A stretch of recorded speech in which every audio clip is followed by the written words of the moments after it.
Hi, welcome to another episode of Coffee and Codeless with me, Gary Hoberman, and today I've got Bryan Brizzi on from Crum Forster. So Brian, jumping right in, Crum Forster is a brand name I've known for a very long time, very prestigious brand in insurance. Starting before we even get into your background, just give everyone who might not know what is Crum Forster, what is the company about, how long has it been in business, and jumping right in. It's been around for a long time. So it's been around. I think we just last year we celebrated our 200th year being in business. So yeah, it's when we have paintings in Morristown that just shows back from like the very beginning. So it's a pretty a long run for a company. It's primarily a property and casualty firm, but we also have a big A&H book. And so I actually am part of the surplus and specialty line of business. So we serve lots of different customers and insureds, and so it's a big firm with It's a 200 years. You know, I was there at Citi for Citi 200, which was the 200th anniversary of Citi, and it's crazy to think a company being around that long, which is just amazing. And if you were a life company, not just P&C, you might have some policies that just around for the last 100 years, but it's kind of crazy. And then, so Brian, first off, thank you for joining us here. So Brian Brizzi, share your background right now. What are you doing now at Crum Forster? What's your roles, responsibility? And then I want to get into how'd you get there, your story, your background, which is going to be fascinating for everyone to hear. Definitely. So currently right now, working for Crum Forster for their, so I'm the chief digital officer for the surplus and specialty division. And how I got here or my beginning, so first generation, so parents both came to this country from Argentina, and first to go to school, graduate, all that kind of good stuff. And out of school, joined a firm called American Management Systems. So there was a small consulting firm. They were bought out. So I joined them in '98. So that's when I graduated school. And they were bought out by CGI in 2003. But during that time, worked on it was mostly state and local government jobs. And so did a lot of like New York City like agencies. So worked for Department of Finance, FISA. So we did a lot of cool projects there, like if you pay your parking ticket in New York City or pay your property taxes or anything like that, we built that system. And I actually checked it yesterday just because I knew. I was saying, is it still there? Is it still the same It's technology? still there, and which it kind Wow. of Okay. scares me a So little bit. So it's like, I guess we is built there something any that discount code that you remember which could give me a little discount off my parking tickets, which I get more than I want to say. I've used your technology. Let's just leave it at that. I've definitely used it, and it works effective to pay the ticket. it's amazing There's how much revenue comes through to the city through parking tickets. It always amazes us when we look at like the monthly reports. It's just the amounts, like in the hundreds of thousands of tickets that get produced every month, and that's why you're helping the city move. When you get your We're parking ticket. helping the city. I'm donating money in a good way. That's it. But that is awesome. And so your technology's still around here. So what was it like working? I got to ask before, stopping right there, like city, local governments. We work with as well. New York City, of course, is a customer. Like, what was it like working within city agencies, and what was your experience? Because you could contrast it now with the corporate world side Yeah, exactly. and It's I just remember like big projects, like very, very big projects, because it was always like a big kind of like, so it was like we were primarily on like a couple of huge projects there. So we did their whole like kind of like ERP for accounting and budgeting, or we did like this whole huge NICE. So we would bring like 150, 200 like consultants down to like kind of do this massive kind of technology change and stuff like that. So we would work there. Yeah, they don't. It's things are slower. Things don't go at the same pace and stuff like that. But it's always great to kind of see the change, because you're doing something and you're kind of seeing, like, it's for the public. It's for everyone to kind of consume. So that was always kind of like the rewarding feature of that. It was that, you were just helping something out. And so, that's awesome. Okay, so you left the world. So the CGI purchases AMS. You leave at that point. Where do you go next? So actually, was recruited into AIG, and so AMS had like a small insurance practice, and so some of those folks I never worked with them since I was always in state and local, but there was like a tight knit of people who were AMSers that they liked the way they worked. So I got called into AIG. and started working there in 2005. And so I pretty much grew up in AIG. I was there for almost 17 years. Working in all aspects within the organization, from reinsurance to financial lines to back rebuilding policy admin systems to you name it. I was probably doing it at AIG. Again, And spending I was 17. at Citi during that recession, and you were at AIG then during that recession. AIG was definitely in the news a lot around Oh, that, as we were as well. I guess both took TARP in many ways, but like, what was the feeling like? Like in the beginning when you joined, it's probably like we could do anything. I'm assuming 2007, 2008, things start to contract. Like, what's your feeling there? Yeah. yeah, no, that's totally. So yeah, 2005. They were like, it was like that whole Spitzer kind of thing. So it was, AIG was always kind of in the news, but they were always so big that you just felt like they could take anything on. Like it was just a global entity, a global juggernaut. But 2008 was rough. That was a little scary. I was based in Jersey City, and Lehman was like right next to us, and I remember just Lehman coming out with like all their boxes and stuff like that, and I was just thinking, I got a mortgage to pay for. Like, I hope that's not us tomorrow, stuff like that. But everything worked out, and I kept my job, and everything kept moving forward. But that was definitely terrifying. 2008 was a rough period in I think in everyone's lives. Everyone who was in that industry. It was hard times. Yeah, I mean, I made the wrong financial decisions for sure, just because the stock City was probably priced somewhere around 550 at that point, maybe like 550 a share, which because it was a 10x. But like, I didn't sell. I took all my options and converted them to shares. So by the end of the year, I paid more in tax to the government than the entire portfolio was worth. That's And I watched it go, and I'm like, when it hit like 190 a share, which would be today's, like which was 19 a share. I was like, it's gonna go back up. Let's buy more. It's I just, you know. never know. I was concerned that like I wasn't gonna be able to pay for my kid's school, because like I was putting a lot of money into the AIG share, and then like I almost got like delisted or something. Yeah, so I lost a fortune. Well, not a Yeah, fortune. it's one of those days. You learn from it, but it's a I'm great not sure what I company. So you learned, but stayed. yeah. How long did you stay at AIG then? And what were the roles? What was the last role you had, and when was that? Yeah. Yes, definitely. So I was there for 17 years. So as I was walking out, I was responsible for numerous lines of business. So I was responsible for financial lines, multinational, cyber, and also responsible for Bermuda and Canada. So it was a large portfolio, lots of different applications, and it was cool because some of it was workflow, some of it was policy admin, some of it was just dealing with country issues, like just making sure the country, networking and all that kind of stuff. So it was just like a very diverse kind of portfolio of applications and responsibilities, and sometimes I'm dealing with regulators in Canada and Bermuda, or sometimes I'm dealing with business leaders for financial lines, all that kind of stuff. So it's a good place. It was lots of different things that kept you motivated and focused and moving forward. Awesome. I mean, it is. So you went from. It's interesting because when Brian and I were talking earlier, like I went from the fast-paced world of trading systems and capital markets and wealth management, asset management, all the way to insurance. And to me, it was like I just walked back 15 years in history. Like it was like one of those things. Like the conversations we're having now, we had 15 years ago in banking and capital markets, and it's interesting. Like, and now, what was it like for you going from the other side, which is so because public sector, I think they say public sector insurance is one step above when you think about the speed of change. So I'm Yeah. curious, what was it No, like to make that transition? we were a lot of the work that we were doing on the government sector was like kind of building screens on top of like green screen, right? Like, so a lot of that 3270, like I was building APIs and SOAP connectors to like mainframes and stuff like that. Things that like I wasn't sure how to do and stuff like that, like ZOS and all this kind of stuff, and like working on that.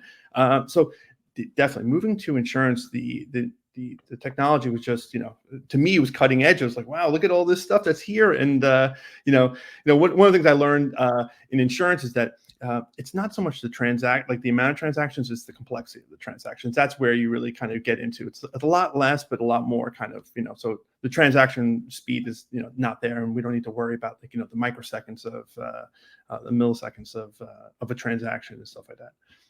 You know, that's exactly what I found. So it's interesting. You found that going from public sector back to insurance. I found that from banking to insurance, where when you like your parking ticket, like that's revenue to the city. Like you have to immediately be able to label someone to pay a parking ticket because it's hundreds of thousands, it's high volume, and it's revenue. And the quicker you get it in, the quicker the city gets the revenue.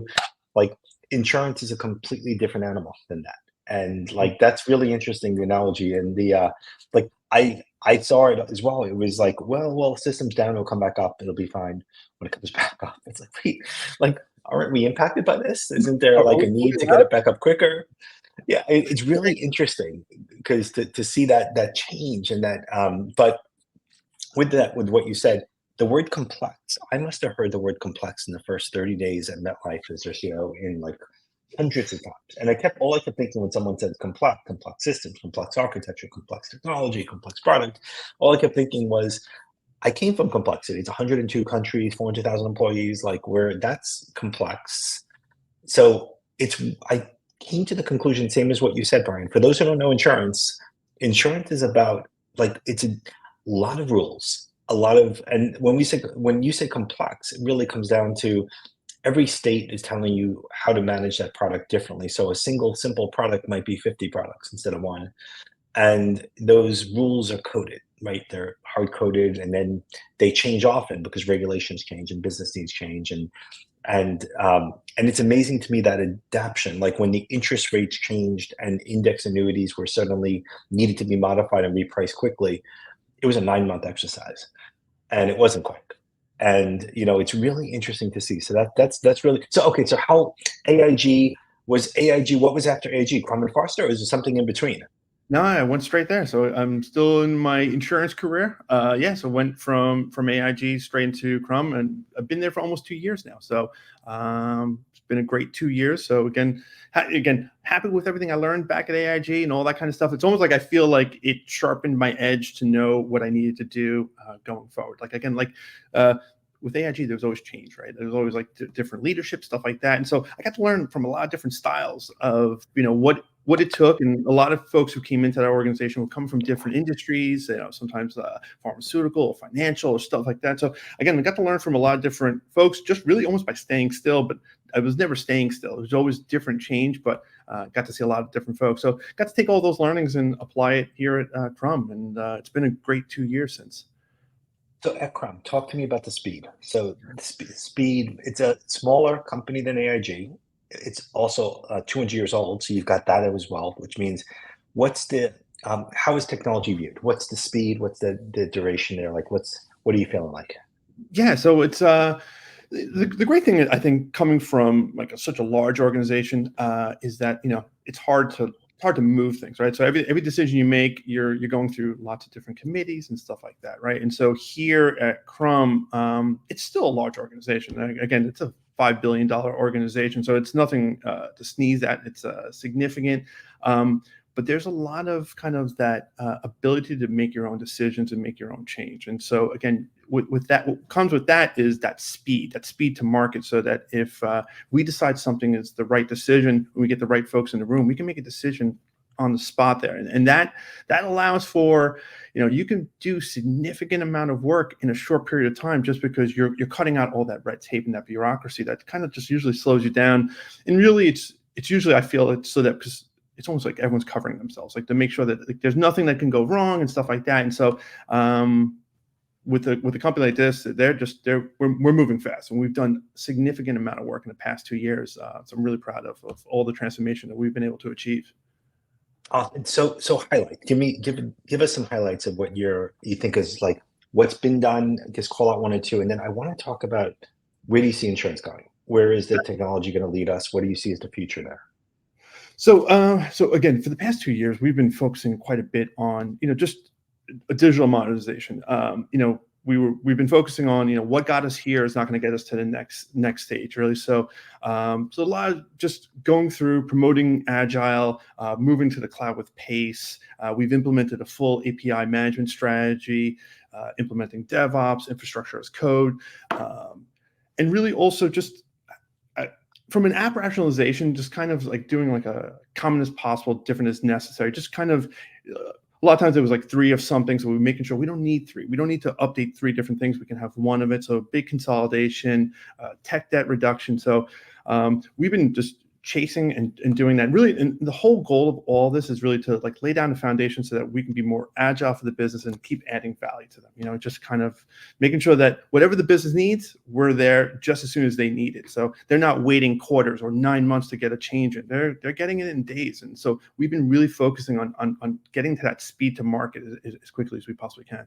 I love that. And like, it's interesting because like technology used to be in the business. Like I used to sit there with the business partners, and then we're separated out into a function and all the bureaucracy, as you described, like all that, the heaviness around it. But the reality is we're here to basically help the business achieve their goals. Like that's the goal, is like technology is the enabler. It's the way it'll be done. It's working with them to understand it and then basically get it done as fast as you possibly can to show the business case gets value. And I like that value piece. That's the piece I always attach to, is what's the value of what we actually do today? What's the value at the end of the day? What value did I bring? Exactly. What was my value to the organization? That's awesome. That's so okay. So future, like where do you see, how is PNC and within Crum itself, and where do you see external? What would be a vision? What would be where you think from a business point of view? And then, of course, we got to talk and a little bit about generative AI and how many business cases are coming across your desk every day saying, "Hey, Bryan, like there's this new engine. You got to go enjoy. Like, let's go bring in this Gemini. We'll bring in OpenAI. We'll bring in Anthropic. We'll bring in Hugging Face, whatever it might be. Like, let's bring in." And I'm sure there's like 1,000 things, and then there's all the startups out there trying to say, "We have our own. You should use." I got it. Like, what's the view of today and tomorrow? Let's go through. Yeah. Definitely. So today, again, I feel like we're laying down that foundation, and where I see us going tomorrow. One of the big things we're trying to do is really just trying to kind of get to that single pane of glass, right? Like we're really trying to so instead of like there being like, that's what I think, like I just, in my career, it's been just insurance companies just love to build applications, right? We just build lots of applications. So it's very specific. We'll build a specific application for one thing. And so really just trying to consolidate, rationalize that to get us to a point where I can have an underwriter just living on one system. They don't need to be in so many different systems or being in one environment. So again, trying to reduce that friction, trying to reduce, improve the speed to market. So that's our goal, and that's where we're heading to. And so I think that's where I'll see us in like the next 2 to 5 years, or maybe even less. But again, we're chasing that, and that's some of the stuff we're doing with Unqork, is really trying to get to that. But Gen AI, though, go ahead. Sorry. I mean, just talk. I love that you brought up single pane of glass. It's an expression I use so often, and I'm hoping everyone hears it. And to me, there's a huge transition cost to technology. As everyone knows, migrating, upgrading, like we've all lived through every upgrade, from an Excel upgrade to Lotus Notes to Office and the SharePoint, you name it, we've all lived through it. And like being able to abstract away the technologies. So like those upgrades, which have to happen for technical debt reasons, like suddenly are invisible to anyone. Because I'm sure you've had your share of either business or technologists who become evangelists like for the technology they use. It's almost as if their identity has been attached to that vendor package. Like you have to remove it off their dead hands in order to change it and swap it out. So people learn and they don't want to change. And so if you could do a single page of glass and say, this is the view of the world, guys, like your underwriters, you're only going to work here. It doesn't matter what product, what line, what country, anywhere it is, one place to work, we'll take care of where it comes from. So you shouldn't even know. So then like it becomes a world where you could start to resolve those issues and change things and migrate and update, and speed comes back. So I love the concept, because I had 400 admin systems in my life. Like there was what you've described, like it's a perfect scenario to say everyone likes to build and they like to build. And like that, if you're a developer, you're hired to build. You have to build. Like that's all their mindset is, which we have to change. I love it. Okay, so now Gen AI. Yeah. Sorry, go ahead. No, I was gonna say, because it plays into because everyone thinks like what they do is so special, right? And again, like that's where you try to pull in that whole common as possible, different is necessary, because it's kind of like if everyone's so special, that's why everyone gets their own application. So again, the whole idea of the single is that if we abstract it out, then I can take my own time. Again, we move with pace, but we could take our own time and change all the stuff in the back end and kind of consolidate and fix and simplify and reduce the risk and all that kind of stuff in the back end when the business isn't aware of it. So that's the goal of I everything. I love it. I love it. I'm fully bought into that. And now, okay, so the Gen AI topic, which am I right? Is there like 100 business cases, and you're like most of your time just addressing like what this is and how So real it is and how valuable? yeah, I know, but Yeah, I think I drank the Kool-Aid. I think I'm in. I think it's there's so much promise there, but there's also so much of what's out there is so yeah. So again, when it all came out, I think we were all taken by storm. But we were here at Crum. We've been doing a lot of data science for a long time, so that's kind of part of our like kind of like DNA is just bringing the right kind of information to our underwriters when they need it, like when they're decisioning and stuff like that. So we've been doing a lot of that machine learning for quite a bit of time.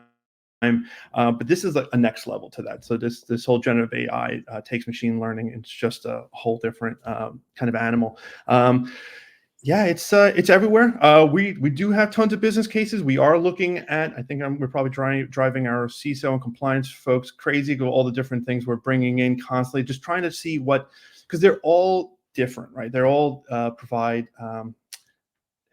when you run them all next to each other, they're all providing a little bit of a different answer, and they're all coming at different cost points. So you're always kind of trying to figure out what's the best solution for a certain kind of problem set, and we're all still learning at the same time. So a lot of things are happening. I think that's what the stage we're in. We're like storming, and we're trying to figure out what's going on and who's who and stuff like that. But we're actually getting some value out of it already. So so it's good utilization of our resources.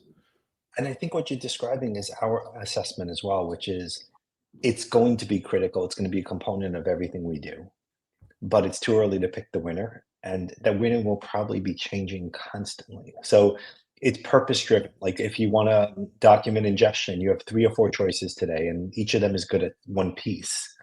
Like that's the so just the it goes back to your single pane of glass concept, which is like abstract it away. Just like we should be able to. And that's what we our view at Unqork is like we enable you to snap in and snap out every single LLM or engine or AI you choose. And we've always done that. And that's how view, because it's up to you, the customer, and we're learning which ones work for which purposes, which we could share and how it works well. And but it's going to be part of the process. Like we're embracing wholeheartedly the concept of embedding it in applications. Um, and just like that's awesome. That sounds like that's right up the same alley. And so just real quick questions. Let's go through. So, Bryan, like advice for future leaders that want to basically follow with what your footsteps, what you learned. What would you do differently? What did you do? What would you just advice in general from a leadership point of view? What would you say? Oh man. So I think accept change, right? And when I mean accept change is just be okay with it because I think a lot of times there's no you're not going to control it, and so you just need to be okay that things. And this is coming from someone who goes to a restaurant and will order the same meal over and over and over because there's What's a the certain meal? Can I ask you what's your go-to meal? What's your go-to?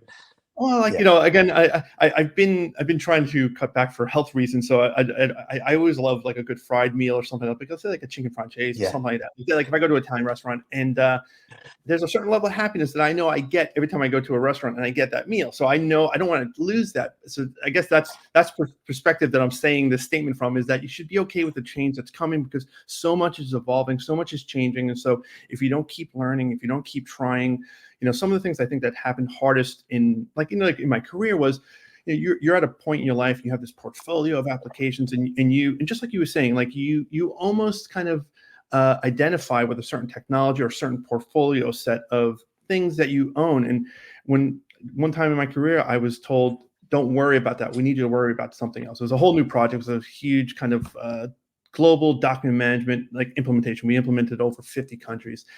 And it kind of like threw me off because I was like, but I have this portfolio. And they're like, don't worry about that. We need you to worry about this. And so it's that understanding that sometimes you're given an assignment, it's difficult and you might change, but it helps you grow. And so that growth is what I feel gets you to that next level, is that being okay with accepting new hard assignments and being okay to take them on. I think that's brilliant. Right. I would, it's the same thing I would have told myself back in the late 90s. And it was the only career mistake I actually say, which was when um, I was leading mutual fund sales and performance team, and I loved it. I was young. I was actually like, this is, and I was driving change, and I loved it. And then one of the senior MDs called me up in his office, and he goes, I want you to take on this new thing instead called the web. You could be, it's a whole website for Smith Barney and Salomon Brothers, and it's unknown. We think you could do it better than anyone else. And I kind of said, no, I'm kind of happy with what I'm doing. And I didn't stretch. And I would never, and I learned from it. It was the only time ever I've done that. And I think if you could learn from that earlier, the earlier you learn, Exactly. adjust, change. And change is not easy, but I mean, I feel like I talk to my kids a lot of times, just telling them, like, hey, yeah, we planned that, but guess what? We're not doing that. Like, we're going to go somewhere else.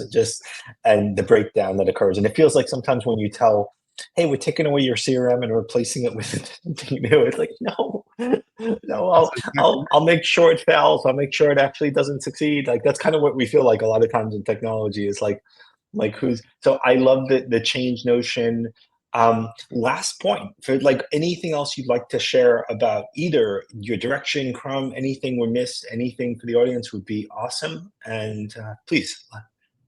Yeah, well, no, I was going to jump on the whole like change thing. Just one last thing was that, I think it also, if you accept that and you learn that, it almost like lets you be more empathetic to when you're doing this change to like your business partners. Because I think that's like some of the hardest thing is that the whole, just you're affecting them constantly, and then their focus is always like, I just want to sell insurance, or I just want to whatever their business is. This is what they want to do, and they don't want to be bothered by us in the technology. So again, the more you can abstract, the less you can, affect them, the happier they are, and the tighter your relationship gets. So that's my advice. That's where I try to do the I best I uh, can.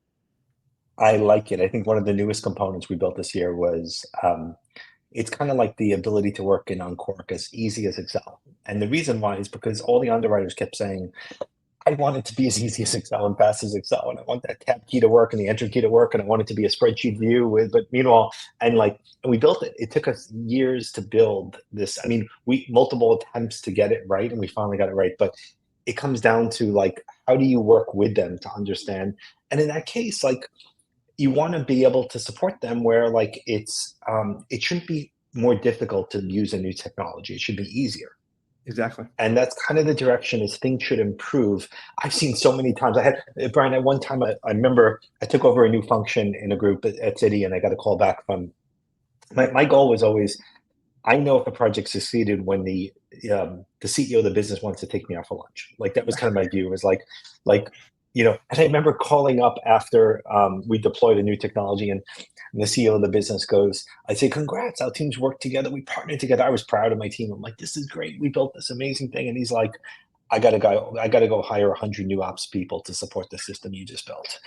And Thank I'm you. like, what do you mean? I'm like, it's an automation. And he's like, it's actually harder to use and slower. And this was like, and I just took over this group. I had no idea what they were working on. It shows you should know what they're doing, but and everyone was well intentioned, and I think it was just misunderstanding the goal. The goal was automation, less cost, Yeah. easier. Like, how do you do that? And I think that gets back to value. But this is Brian. I look first off.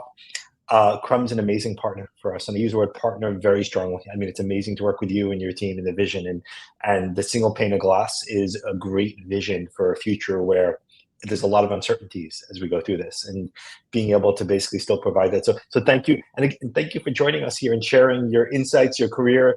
I love it. I love it, and this was a great cup of coffee, and that's kind of what is great conversation, Brian. Thank you for joining us, Gary, thank you so and much. enjoy your Really weekend. appreciate it. Take care of yourself. Awesome. Thanks everyone for joining. Take care. See you next time.